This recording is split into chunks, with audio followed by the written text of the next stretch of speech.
So, welcome to Across the Pond, a conversation with David and Howard. Our guest today is Tatiana. So, welcome.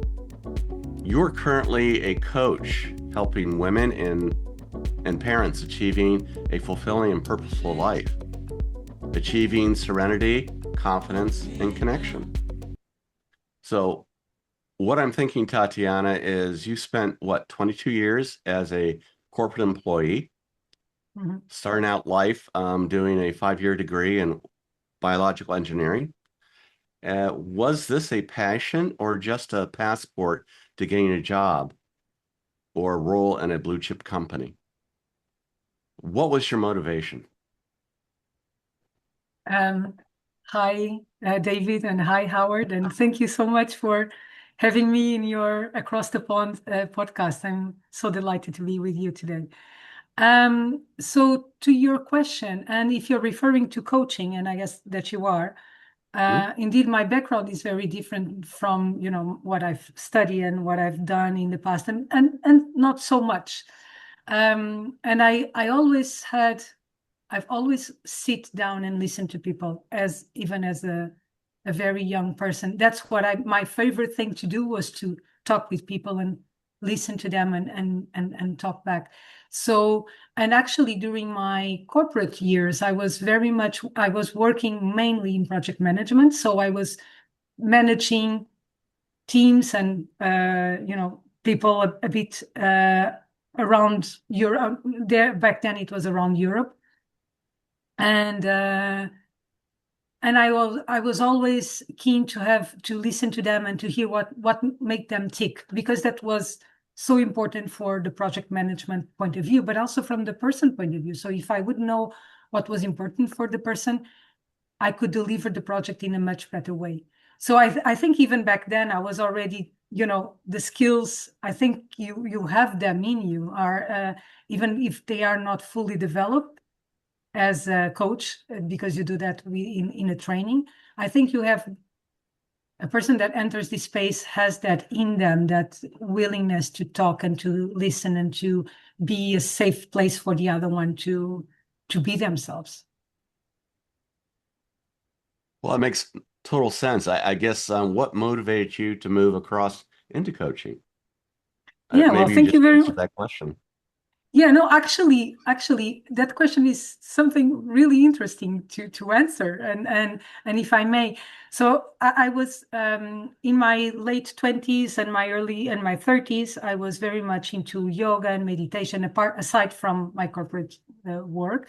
So I was trained even as a yoga teacher, and I attended many hours of trainings and workshops, and within that space, within that realm of meditation and personal development.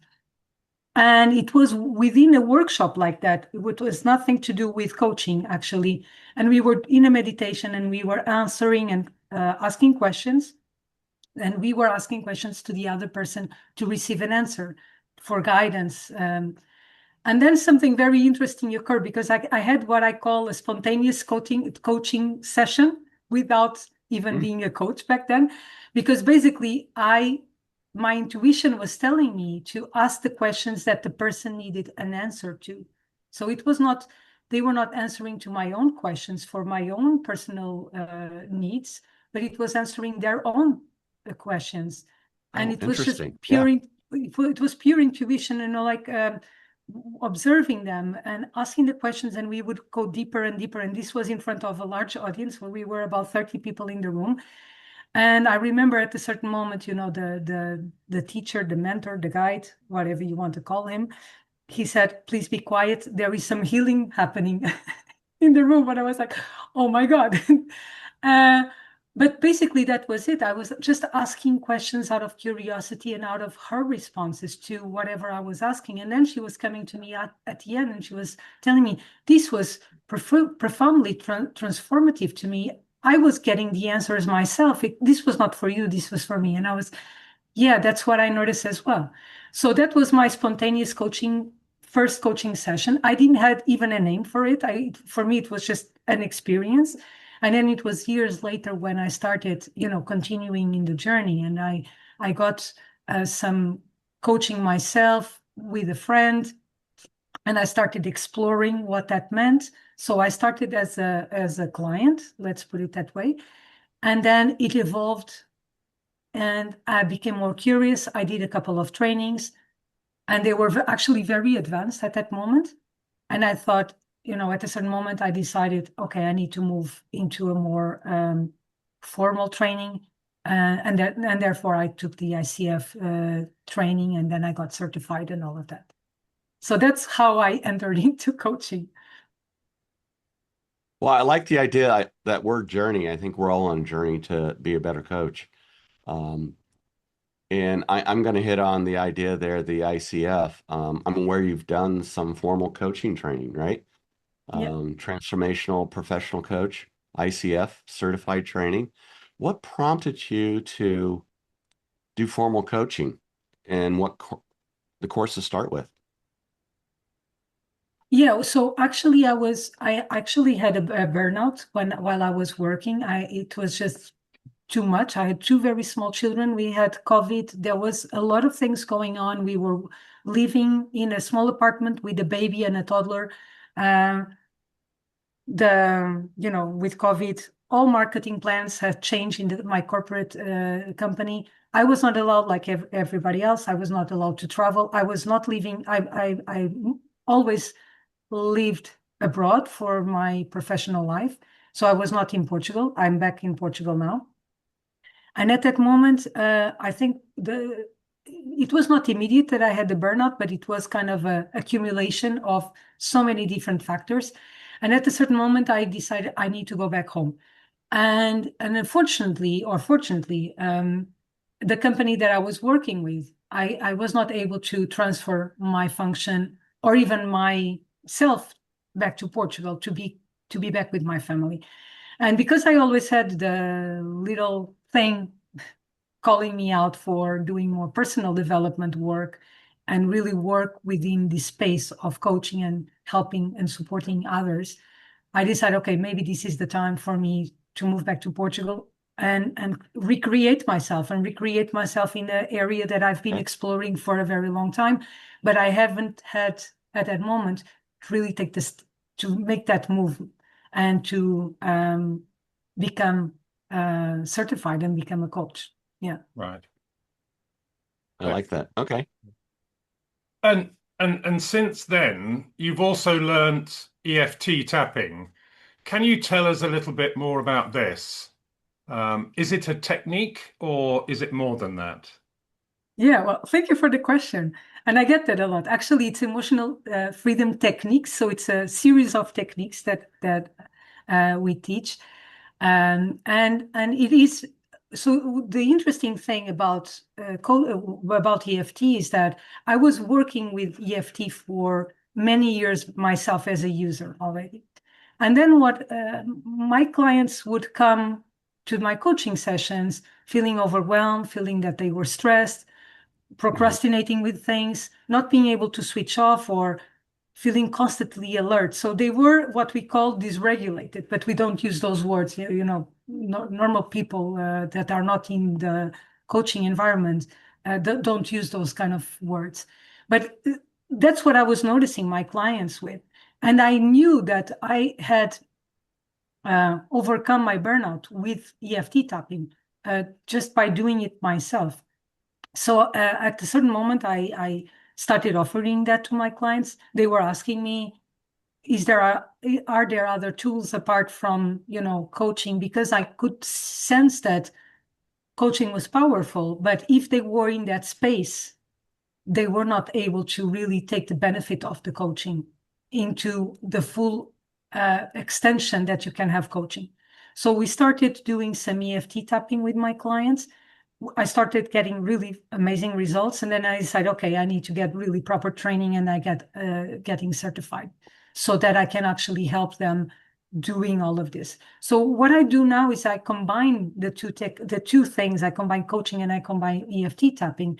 EFT tapping has this very somatic approach to things.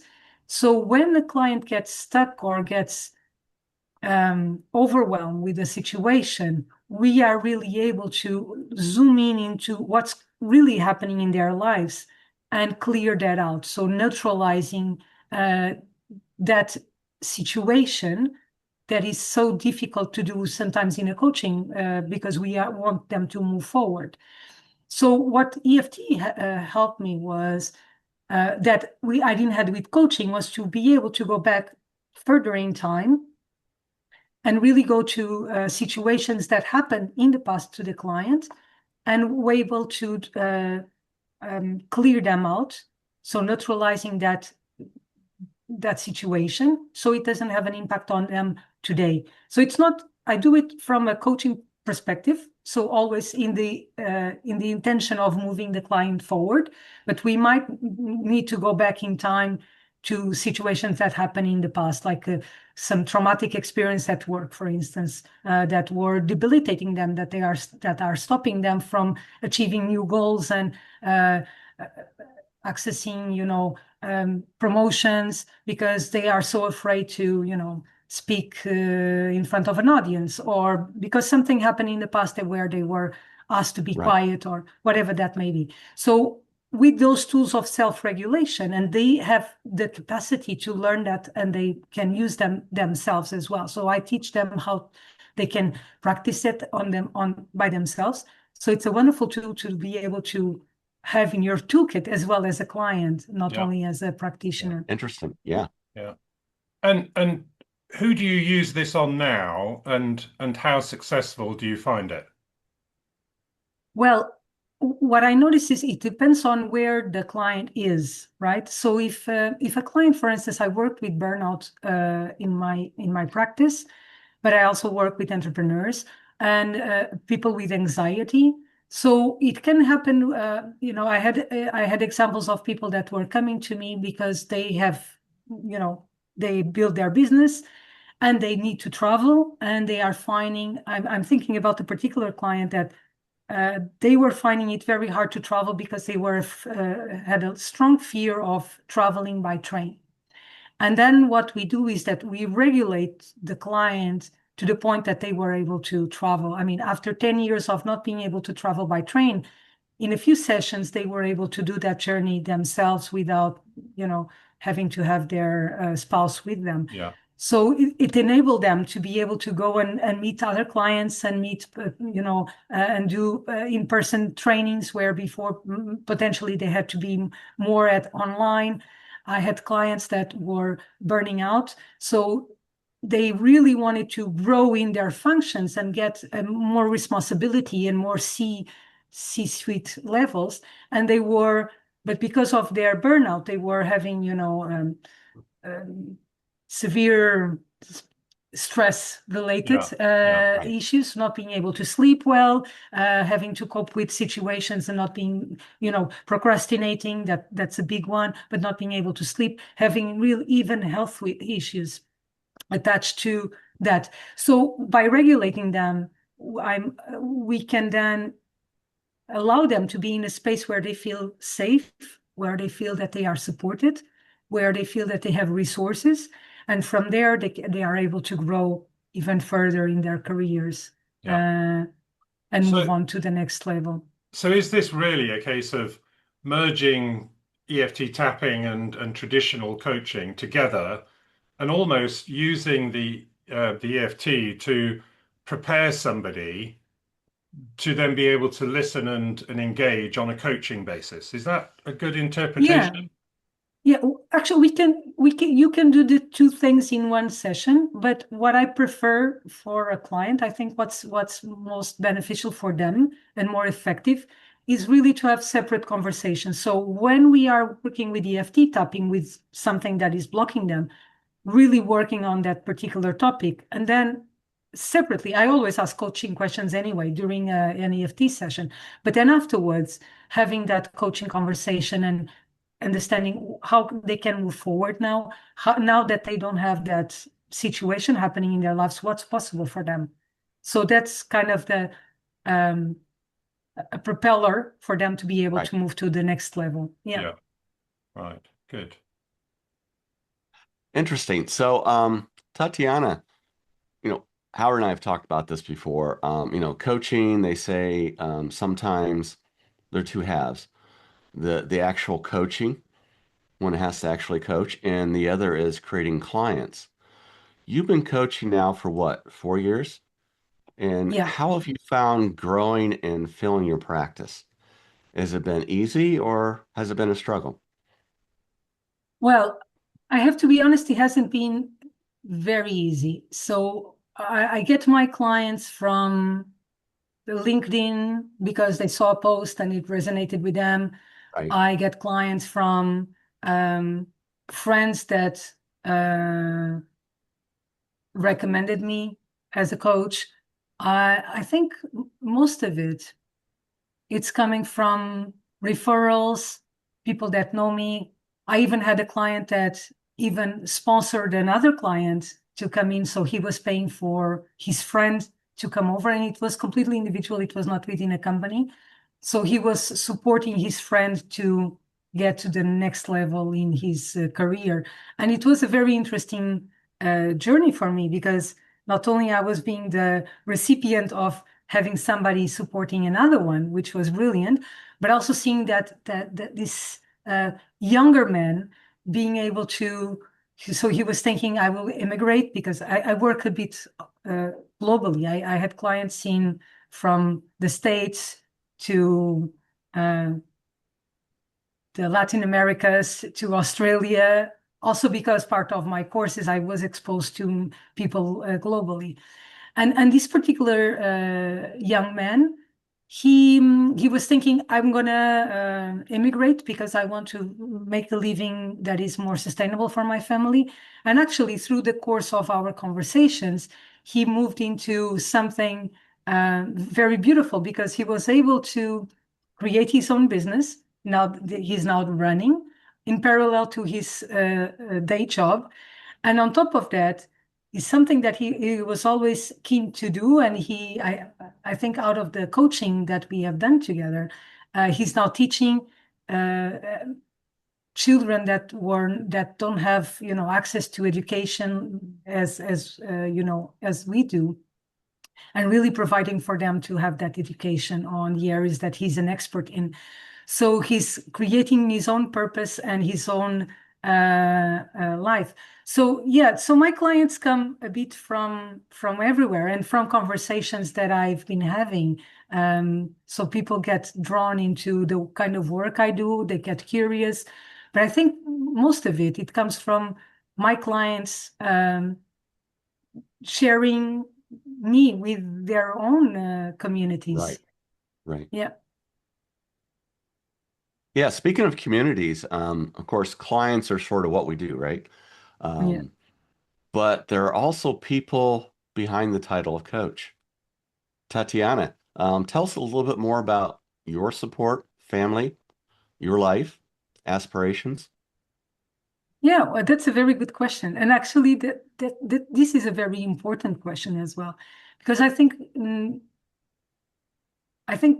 most often than not, coaches, when they are doing a solopreneur, they become very lonely. They become kind of isolated in their own bubble because they don't have access uh, to others, right? They are in coaching, they have a session with their own client.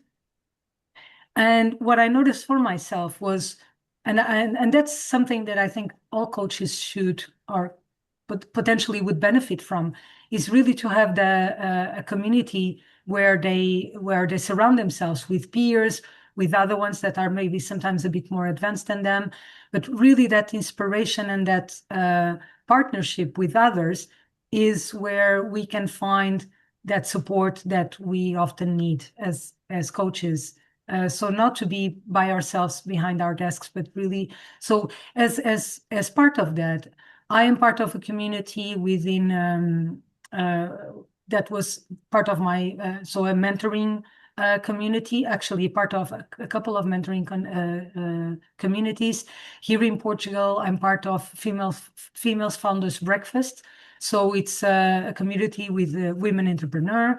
Um, we were also creating a group, a coaching group here in Portugal. So really to establish a in-person community so that we meet every month. and where we share our practices and we support each other. So I think community is a really big one for us to grow as coaches, for sure, and to support us in our journeys. Yeah. Oh, I agree. And I think spaces like this, like you and David and you, Howard, that are creating and also bringing that into that space as well, right? So that we can, all of us, create that community as well, even if it's just by sharing, a video and showing that we are not alone. Yeah, absolutely. I think that's terribly important. And I know that, we touched on the AJC, I mean, this is the fifth year that it's actually been done, but some of the people who did it in the first few years, they formed, lifelong friendships out of that. And Right. and I've seen this happen literally every year. The community that sort of comes together for that cohort, they stay together on an ongoing basis. They share, they refer, they support, they help. Even though, some people are in Europe, some people are in the UK, some people are in America, and some people even further afield. So Yeah. I think community for coaches, I think is terribly important. And again, you asked, what's the purpose of Across the Pond? We've had people from Estonia, from Spain, from Canada, Quebec, from the US, from the UK, because we're all part of that larger community, and I think it's very important, and I think also it gives us, I don't know, it's a very overused word, but it gives us tribe, and I think Mm. tribes are very important. Um, so, what does the future look like for you, for your practice? What do you want to, or who do you want to serve? How big do you want to grow your practice? What learnings are you looking to achieve for growth in yourself? There's lots of different directions that as coaches that we can go in. Mhm. What best serves you? Yeah, so this is something that I'm exploring. So I'm right now what I want for my practice is really to solidify and deepening my practice, to have a solid base of clients and continue doing the inner work. I think that's extremely important, especially for somebody working in this field. It is very important to continue doing the inner work and making sure that my practice is in line with my family and my values, because it's so easy to get um, involved with the external pressures and thinking, okay, there is something else elsewhere. What I'm noticing from my clients is um, most of them are in the entrepreneurship world. They are wanting to, so they feel isolated. They feel that perhaps they have to do it all themselves. Mm.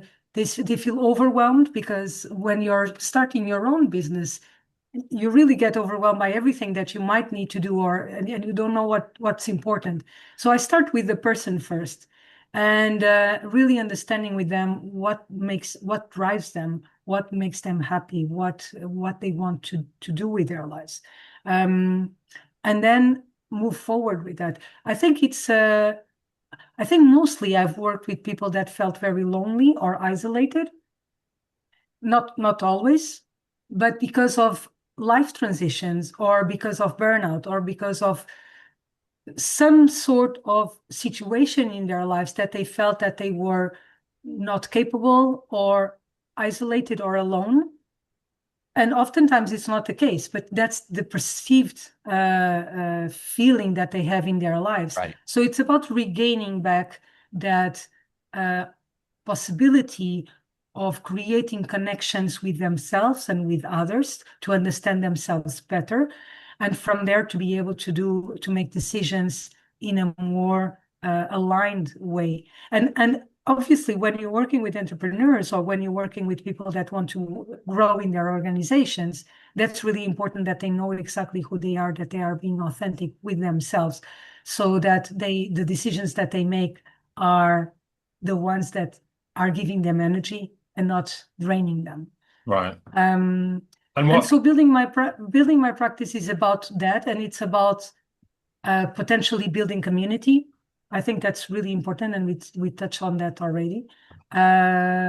I'm still in the very early beginnings on that journey of creating community and creating maybe courses and these kind of things. So I've tried a couple of things, and I've learned a lot in that area of creating a course and bringing people together. This is something that I definitely want to explore more, and that's something that I will be putting my hands and my attention on for the next year and the years to come. okay. That makes sense. And what steps do you think you need to take to achieve your goals this year and let's say in the future? Let's say the next 5 years. I mean, you've been coaching now for 4 years. Mm-hmm. Have you got a full practice? How long do you think it'll take to get a full practice?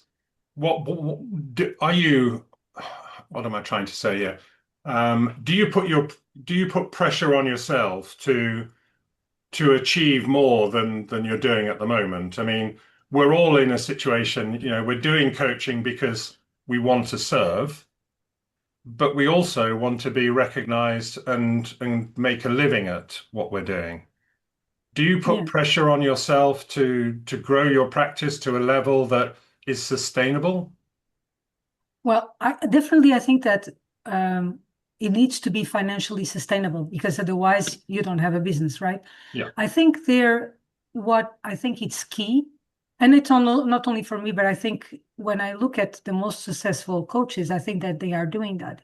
It's really think about, and maybe using a metaphor, really thinking about yourself or myself as a tree that can provide so many different services, right? Because for some person it's the apples, another person is the shade, or is the moment to relax and just enjoy, and and being the home for birds or whatever that may be. So I think a coaching practice also can take all of that, right? It cannot be just one-to-one. Or I haven't seen a lot of people doing only one-to-one coaching. And I think it's not in me neither, because I really enjoy working as teams, and I really enjoy working with community. So when I don't have it in my coaching practice, I'm going to look for that somewhere else. So I know that that's important for me. So for me, it's really important, the community, and creating that team spirit and that group spirit. And I think also to make it sustainable, you also need that. But it's not only for me as a practitioner, but also for my clients, because as soon as they are part of a community, they gain so much more from the inspiration with others, from the support that they get with one another. I think you are able to grow much further if you're working as part of a bigger team and a bigger group than by yourself isolated at home. Because at the end of the day, we are very social beings, and myself included as a coach. I think right now what I'm thinking about is really to get myself known in person here in Portugal, because I worked abroad for all of my adult life, right? And when I moved back to Portugal, I had very limited contact with, in the professional terms, with people around me. Now I'm getting to get more known. People are talking with me and referring me to other people, and referring me to new clients. And I think it will gain momentum just by having the conversations and being that in rooms where things are happening. And I think for those that are starting, perhaps it's really letting them know, tell what you're doing, share what you're up to. Don't keep it for yourself. And if you're able to support somebody with a conversation, just have that conversation. Yeah. Sometimes without even thinking, oh, I'm going to have a client out of this conversation. You never know. Yeah, I mean, I have a men's group. I think I've touched on this with you before. Yes. I have a men's group. It only meets once a month, It's been running for a year now. I've never tapped on it to try and make a client. I just turn up to serve. But the interesting thing is, because I just turn up to serve, some of those people have become clients because they've asked me to coach them. I've never gone out to create them as clients, but I think there is an auspices there that to try and grow communities as a coach, you've got to almost instigate that, because it's quite often hard to find a community um, that you can join to then. I mean, I've just joined another one, which is, business through referrals. And I'm going there just to go and serve, because I don't know if it's possible to gain clients. But I find that the ones that I instigate are the ones that come back tenfold, 20-fold, 100-fold. Because you're then in a situation where you can, to a degree, you can control that. I mean, we have regular speakers that come in and talk about all different things. And for men, it's a hard thing. So it's called Let's Talk About It. And it's just a case of a safe space where men can come along and talk about anything. And we've had guest speakers on, grief and anxiety and depression and menopause, because these are all subjects that men don't talk about. And as an idea, that could be something, that you could do, is start having some of these regular groups to bring together a group of people that you can serve. Does that make sense? Just as an idea. Makes perfect sense. And I think that the reason why it works for you, Howard, is because you are opening that space for them, and they feel seen and heard and understood. Right. And then they feel drawn by your energy, because you're creating that space that it doesn't exist where it didn't exist before, right? Yeah, I mean, So, I had another coach who came along and did a talk on grief, and three of the guys who were there, they all became very emotional, and they cried. And afterwards, I basically thanked him and sort of said, "Look, that was just amazing." And he said, "Yes, it was." He said, "But it only happened because of the safe space that you had created." And I had never looked at it like that before, because I thought this was something that he did. And in a way, he did. But as he said, it only happened because we'd created that safe space. yeah. So big learnings there, in creating that space, for a group of people. It allows, the magic to happen. Completely. I completely agree. Yeah, Tatiana, Howard, I'm loving this conversation right now. I'm learning so much. And sorry, Tatiana, I'm going to use your example. I love that tree analogy. Are you looking for apples or shade? So I guess if I have a question to follow up there, what piece of advice would you give a coach who's just starting out in the coaching world? Yeah, well, great question. And I think this is a very important thing. And probably I there mean, is we a lot talked of, all around it. yeah. No, Let's but get to it's the a very point. important question. And I think that when we see people that are just, what you see in the market is people that have been there for 10 years, 20 years, so they are established. You don't see the early beginnings, right? And I think it's a very important topic to talk about, because as a new coach, you can come out and feel, how do I even start this? So maybe there I have maybe a few things that I would like to share. So one of them is, even before you leave your day job, fill your practice as much as possible. Don't leave your day job like that. And it's twofolded. One is because you get the practice and the training of getting clients, and it might be something new for you to have those conversations. So you need a safe place to practice in a safe environment, and that I mean where you're still financially secure. And the second thing is that you get the connections also through your work, much more than if you're staying at home by yourself and trying to get those connections. Other people are working, so they will not be available for you to have those kind of conversations. So having those conversations while you're still working might be really important and powerful.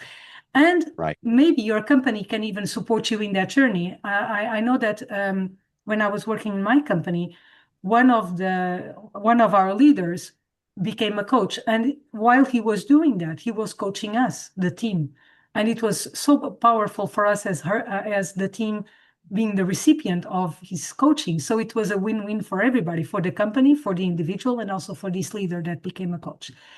Another thing that I would suggest is to have kind of what I call, what I've heard the term, and I think it's a lovely term, it's a tranquility fund. So people call it an emergency fund.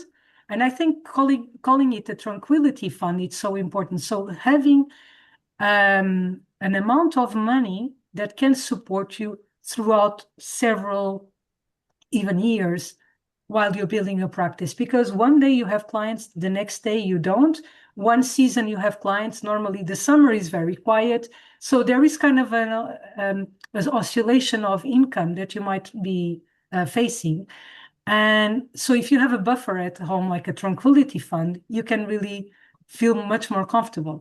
Experts say that it should have like 3 years, because a business can take some time to really get launched. So I would suggest that as well, so that you're fully relaxed when you're building your business and your company. And another thing is really having the conversation and telling people what you're doing. I think sometimes when you're moving to a new function or a new role within a company, you just, you start, you get the confidence that you have to do it, and you just do it. But when you become a coach, you go like, there is so many different hats that you will be wearing. You will start having to post on LinkedIn. That is true. You have to do all of these other things. So, just let yourself, allow yourself to be in that space, to be uncomfortable by not being the most expert person in the room, because there are people that have more 10 years, but you have your uniqueness. You are the only person that lived your experience, and you can support others doing Right. for sure, because you had training and you have experience, and you're not starting from scratch, because you might have the experience from your business already and your life experience as well. So I would, and keep community. I think community, again, it's so important as well. Reach out to others, say what you're doing. Don't hold back from experiencing, and explore. I think explore, it's discover what you're passionate about. Even within the realm of coaching, there is so much opportunity there to explore and to learn, and so many different clients that you can be serving. That is so interesting. Yeah, Howard and I had a conversation, it was a couple days ago. Anyway, that was part of the conversation, was the exploring. We talked to another coach that was basically, I'll call it a journey, just did a lot of different things, just trying to build her skill sets, if you want to say it that way, in coaching. And I like the way you phrased everything there. I might take the question and look backwards here. What piece of advice would you give your younger self, Tatiana? Yeah. Yeah, That's a very good question. I I know it's think, loaded, right? yeah, no, but thank you for that. And it makes me reflect. So I think I would take my own advice, what I was just sharing now, particularly around creating a network, and probably as if we are talking about my coaching practice, would be actually to start coaching while I was still working. I think having that opportunity to keep doing, keep doing what I was doing, but coming with a new lens, I think that would have benefited a lot my coaching practice. And here in Portugal, I think it was going outside of my comfort zone, in the sense of meeting people, getting to know people, getting in rooms with people that obviously you don't know what you don't know. But I think if I was able to go back in time, I would suggest myself, find people that are in Portugal, other coaches or entrepreneurs or, companies where they might need your support. Really reach out to those, with friends and family and let them know what you're doing. I think that's what I would have been what I would have suggested to myself if I was when I was starting out. Hmm.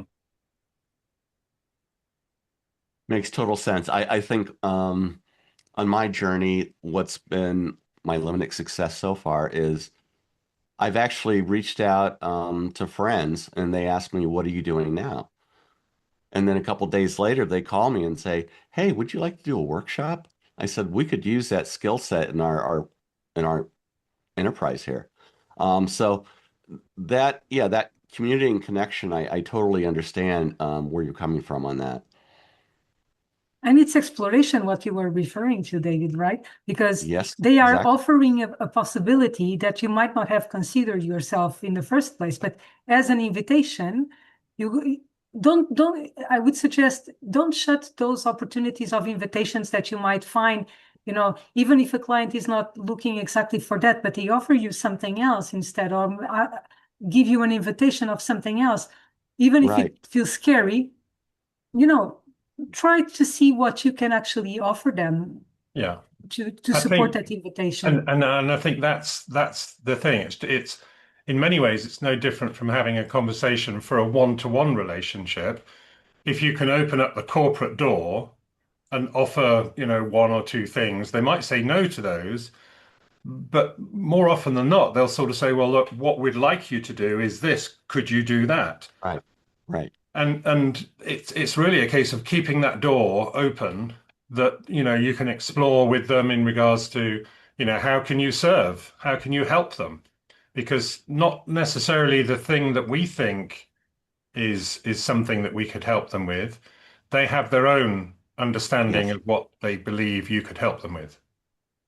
Yeah, yeah, exactly. It's actually understanding the client's needs, right? There we go. So it's Right. it's it's doing the coaching from the early beginning.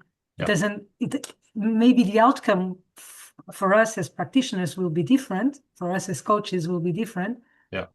but the result for the client might be even more impactful because we are delivering Yes. exactly what they need, And exactly what they are and looking and for. treat them as if they're a one-to-one client, explore and, have that conversation to really understand where you can serve the corporation, not just Yeah. the individual, because, every corporation is different. So for argument's sake, I have um, a small mini workshop that I do on I always get the name um, compersion, Mm. which is basically it's something that I use to counter a toxic environment. Mhm. And this is really about, getting everyone in the organization who almost has a not so much a mentor, but a supporter to help them succeed. And without that, um, you have this sort of toxic culture that's happening. Whereas if suddenly everybody has somebody who is, there to see them succeed and to help them succeed and support them, and even the person that's supporting you has somebody supporting them, so that everyone in the organization has somebody supporting them, and that can literally change a culture overnight, and I've seen that happen. Um, But that might just be the one foot in the door, and just by offering something like that, you can then get offered to do other things.